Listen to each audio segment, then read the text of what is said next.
الحمدللہ رب العالمین والعاقبۃ للمتقین والصلاة والسلام علی سید الانبیاء والمرسلین وعلی آلہ واصحابہ اجمعین اما بعد فاعوذ باللہ من الشیطان الرجیم بسم اللہ الرحمن الرحیم اذ ہما فی الغار اذ یقول لصاحبہ لا تحزن ان اللہ معنا سبحان اللہ صدق اللہ العظیم وبلغنا رسولہ النبی الامین الکریم ونحن علی ذلک لمن الشاہدین والشاکرین والحمد للہ رب العالمین۔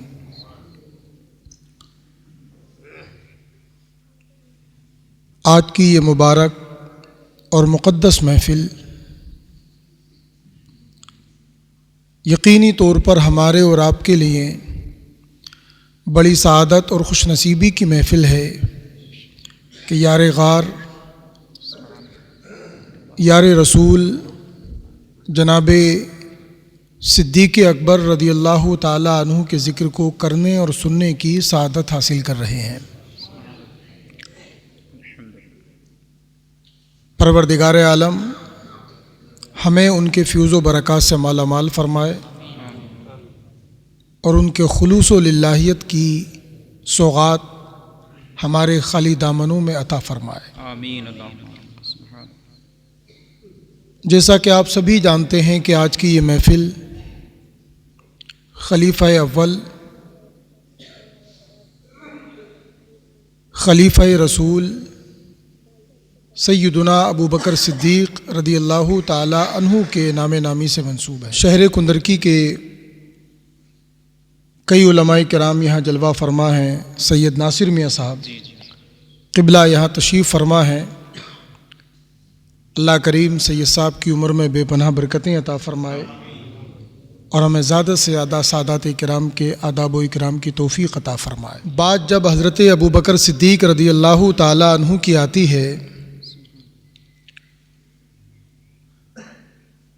تو جی تو یہ چاہتا ہے کہ بہت کچھ سنایا جائے، بہت کچھ بیان کیا جائے، مگر ایک وقت ایسا آتا ہے کہ آپ سنتے سنتے تھک جائیں گے، ہم سناتے سناتے تھک جائیں گے، مگر حضرت ابو بکر صدیق کی خدمات کا احاطہ نہیں ہو سکے گا۔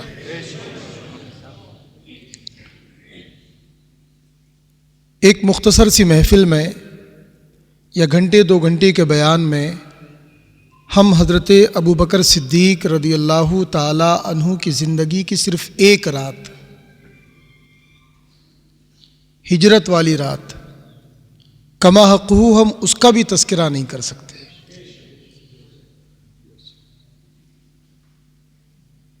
اللہ کے نبی علیہ الصلاۃ والسلام کی ایک روایت کا مفہوم یہ ہے کہ میرے مصطفیٰ جان رحمت صلی اللہ علیہ وسلم ارشاد فرماتے ہیں کہ دنیا میں ظاہری طور پر ہمارے ساتھ جس نے بھی کوئی اچھا سلوک کیا، ہمارے دین کے لیے کوئی قربانی دی، ہمارے دین کے لیے کوئی خدمت کی، تو جتنا اس نے ہمارے لیے ہمارے دین کے لیے کیا، ہم نے اسے کئی گنا زیادہ واپس کر دیا، سوائے ابو بکر کے۔ سبحان اللہ۔ ابو بکر نے دین کے لیے جو کیا، جو خدمات ابو بکر نے انجام دیں، ان کا حق پروردگار عالم ہی عطا فرمائے گا۔ سبحان اللہ۔ اللہ اللہ۔ اس سے آپ اندازہ لگا سکتے ہیں کہ جس شخصیت کی خدمات اتنی بڑی ہوں کہ اللہ کے نبی علیہ الصلاۃ والسلام نے فرمایا کہ ان کی خدمتوں کا صلہ پروردگار عطا فرمائے گا، اللہ سمجھا جا سکتا ہے کہ ان کی خدمات کا دائرہ کتنا بڑا ہوگا۔ اللہ۔ سبحان اللہ۔ سبحان اللہ۔ بس ہم اور آپ ان کے ذکر کی محفل سجا کر، کچھ بیان کر کے، کچھ سن کر، حقیقت میں اپنے ہی نامہ اعمال میں نیکیوں کا اضافہ کر رہے ہیں۔ قرآن کریم میں اللہ رب العزت ارشاد فرماتا ہے اذ ہما فی الغار، جب وہ دونوں غار میں تھے۔ کون؟ محبوب کائنات، محبوب داور جناب محمد الرسول اللہ صلی اللہ تعالی علیہ وسلم اور آپ کے یار غار جناب ابو بکر صدیق۔ یہ ہجرت کی رات کا ذکر ہے۔ کندرکی بڑے غیور، صاحب ثروت، خوش عقیدہ اور جہاں دیدہ لوگوں کی بستی ہے۔ بڑی تعداد میں آپ میں سے وہ لوگ ہوں گے جنہوں نے حج بیت اللہ کی سعادت حاصل کی ہے، اور اب تو ماشاء اللہ حکومتوں کی فراخ دلی کی وجہ سے اور گلی گلی ٹور آپریٹروں کے ہو جانے کی وجہ سے عمرے کا سفر بھی بڑا آسان ہو گیا ہے۔ آپ نے دیکھا ہوگا، اگر آپ نے حرمین شریفین کی زیارت کی ہے تو غار ثور کبھی گئے ہوں تو یقیناً دیکھا ہوگا، اور اگر نہ گئے ہوں تو دعا ہے کہ رب کریم آپ کو بھی اس مقدس دیار کی زیارت عطا فرمائے۔ آمین اللہم آمین۔ غار ثور سطح زمین سے تقریباً 4,500 فٹ اونچائی پر ہے۔ اللہ اتنی اونچائی پر ہے کہ گزشتہ سال کے ایک سفر میں جب ہم وہاں پر گئے تو ٹھیک فجر کی نماز کے بعد ہم نے چڑھائی شروع کی تھی۔ ابھی ٹھیک ٹھاک ہے، عمر جوانی ہے، ابھی ایسا بڑھاپا نہیں ہے۔ سبحان اللہ۔ اس جوانی کی عمر میں بھی چڑھتے ہوئے تقریباً 2 سے سوا 2 گھنٹے لگے۔ تھکاوٹ کی وجہ سے راستے میں کم سے کم 3 یا 4 جگہ نیبو پانی کا شربت پینا پڑا، تب جا کر کے اس جگہ تک پہنچ پائے کہ جہاں حضرت ابو بکر صدیق نے ہجرت کی رات میں مصطفیٰ جان رحمت صلی اللہ علیہ وسلم کو کندھوں پہ سوار کر کے سفر کیا تھا۔ سبحان اللہ سبحان اللہ سبحان اللہ۔ نعرہ تکبیر، نعرہ رسالت، عظمت و شان صدیق اکبر، مصطفیٰ کا ہم سفر، علماء اہل سنت حضرت سید ڈاکٹر ناصر میاں صاحب قبلہ۔ اگر آپ اور ہم حضرت ابو بکر صدیق رضی اللہ تعالی عنہ کی خدمات کو یا آپ کی شخصیت کو سمجھنا چاہتے ہیں تو آپ کو سب سے پہلے محمد الرسول اللہ کے مشن کو سمجھنا پڑے گا۔ اللہ سبحان اللہ۔ جب مشن مصطفیٰ سمجھ میں آئے گا تب آپ کو صدیق اکبر کا جذبہ اور ان کی وفا سمجھ میں آئے گی۔ سبحان اللہ۔ آج کل لوگ خدا جانے کس دنیا میں جیتے ہیں، کس فکر کے اندر لوگوں کی عقلیں گردش کرتی ہیں اور کیا کیا باتیں لوگ کرتے ہیں۔ صحیح بات یہ ہے کہ اگر خدا نے کسی کو سنجیدہ دل اور اچھا دماغ دیا ہے تو وہ سب سے پہلے اس مشن کو سمجھے جو مشن مصطفیٰ جان رحمت نے فاران کی چوٹی سے خصوصاً اہل مکہ اور عموماً پوری دنیا کے لیے پیش کیا تھا۔ اس مشن کا سب سے پہلا، سب سے مضبوط، سب سے مخلص اگر کوئی ساتھی اور وفادار تھا اور ہے تو صدیق اکبر کی ذات۔ سبحان اللہ سبحان اللہ۔ کیا بات ہے حضرت۔ آپ چیزوں کو اسٹیپ بائی اسٹیپ سمجھیں۔ اللہ کے نبی علیہ الصلاۃ والسلام اور سیدنا ابو بکر صدیق کے درمیان جو ایج گیپ ہے، عمر کا جو فرق ہے، وہ تقریباً 2.5 سال کا ہے۔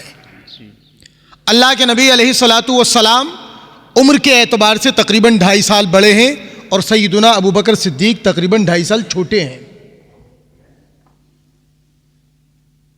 اب ساتھی بھی ہیں بچپن کے۔ اب بچپن کے ساتھی ہم عمر نہیں ہوتے، ہم عمری کا مطلب یہ ہوتا 1-2 سال اوپر نیچے ہوتے ہیں۔ کوئی ساتھی 1-2 سال بڑا اور کوئی ساتھی 1-2 سال چھوٹا۔ یہ ہم عمری کی دوستی کہلاتی ہے۔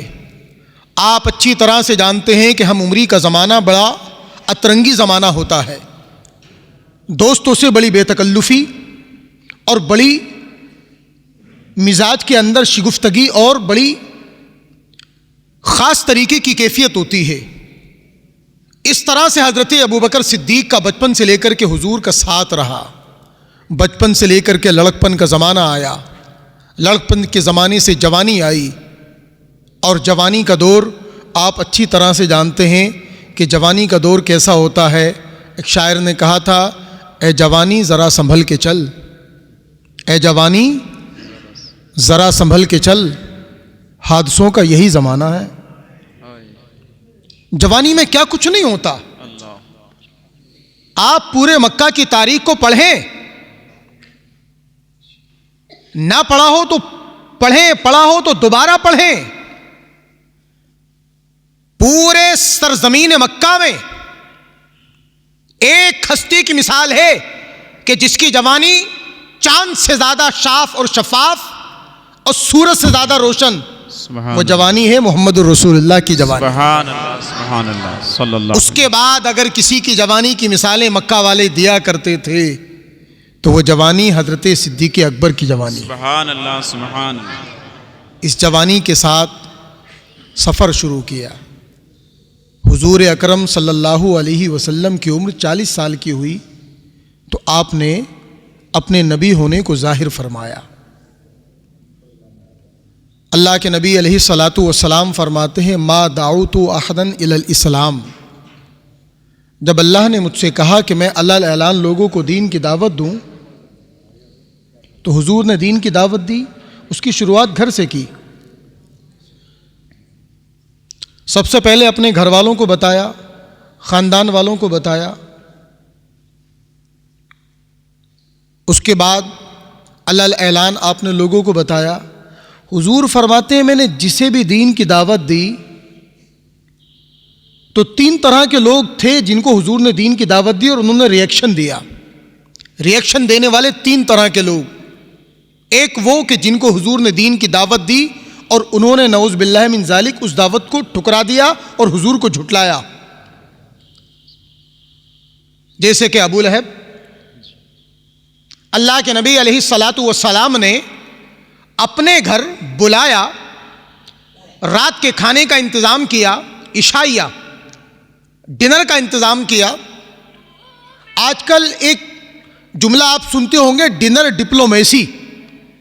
جب فارن سے کوئی گیسٹ ہمارے ملک میں آتا ہے، ابھی چند دن پہلے ہمارے یہاں رشیا کے پریزیڈنٹ کا آنا ہوا تو ان کے سمان میں، ان کے آدر میں، ان کے اعزاز میں ہمارے ملک کے صدر جمہوریہ نے ایک ڈنر کا اہتمام کیا۔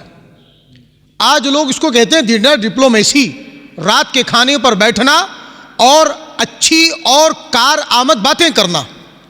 کہتے ہیں کہ کھانا کھاتے ہوئے باتیں کرنے سے کیا ہوتا ہے، بات کو سمجھانا اور سمجھنا زیادہ آسان ہوتا ہے۔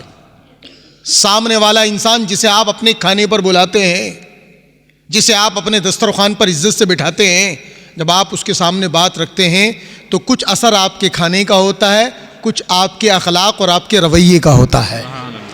تو بات کو سننا، سمجھنا اور عمل کرنا یہ آسان ہو جاتا ہے۔ آج دنیا اس کو ڈنر ڈپلومیسی کہتی ہے۔ ہم کہتے ہیں کہ دنیا کو یہ مزاج پہلی مرتبہ اگر کسی نے دیا تو مصطفیٰ جان رحمت نے دیا۔ سبحان اللہ، سبحان اللہ۔ جب آپ نے دین کی دعوت کے لیے اپنے گھر کھانے کا انتظام کیا، رات کے کھانے کا، جسے عربوں میں عشائیہ کہتے ہیں اور انگریزی زبان میں ڈنر کہتے ہیں، بٹھایا اور دین کی دعوت دی، اس دین کی دعوت کو سن کر سب سے برا اور سب سے خراب ریئیکشن اگر کسی نے دیا تو وہ آپ کا خون کا سگا چچا ابو لہب تھا۔ اللہ۔ تو ریئیکشن دینے والوں میں ایک ابو لہب اور اس کی ٹولی کے لوگ ہیں جنہوں نے حضور کی دعوت کو سنا اور جھٹلا دیا۔ کچھ لوگ وہ تھے کہ جنہوں نے دین کی دعوت کو سنا، فوری طور پر جھٹلایا تو نہیں، لیکن انہیں دین کو قبول کرنے میں کچھ تردد، کچھ شک اور کچھ الجھنیں اور کچھ توقف تھا۔ تو انہوں نے تھوڑا وقت لیا سوچنے کا، سمجھنے کا، حضور کی باتوں پر غور کرنے کا. یہ دوسرا طبقہ تھا.